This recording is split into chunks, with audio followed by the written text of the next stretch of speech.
কোচবিহার জেলার চ্যাংড়াবান্ধার নিষিদ্ধ পল্লীর ঘটনায় এবার অভিযুক্তকে গ্রেফতার করল পুলিশ। শুক্রবার অভিযুক্তকে মেখলিগঞ্জ মহকুমা আদালতে তোলা হয়। আদালত অভিযুক্তকে 6 দিনের পুলিশি হেফাজতের নির্দেশ দিয়েছে। খুনের মামলা রুজু করে শুরু হয়েছে ঘটনার তদন্ত। অভিযুক্তের নাম দীপক সাহা। তার বাড়ি চ্যাংড়াবান্ধাতেই। মেয়েকে নৃশংসভাবে খুন করেছে জামাই। এই মর্মে মেখলিগঞ্জ থানায় বৃহস্পতিবার সন্ধ্যায় লিখিত অভিযোগ দায়ের করেন বাবা দাউদ আলী মণ্ডল। মৃত জহরা খাতুনের বাবা জানিয়েছেন, দীপক সাহা উত্তর 24 পরগনার স্বরূপনগরে তাদের বাড়িতে যাতায়াত করত।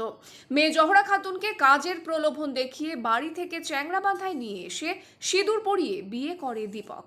চ্যাংড়াবান্ধার পূর্বপাড়ায় নিষিদ্ধ পল্লী এলাকায় ঘর ভাড়া করে নিয়ে তারা থাকতেন। কিন্তু গত 16 জুলাই রাত 12টা নাগাদ মেয়ে জহরাকে নৃশংসভাবে খুন করা হয়েছে বলে মেখলিগঞ্জ থানায় অভিযোগ করেন মৃতার বাবা। অভিযোগের ভিত্তিতে বৃহস্পতিবার রাতেই অভিযুক্ত দীপক সাহাকে গ্রেফতার করে পুলিশ। এদিন ধৃতকে মেখলিগঞ্জ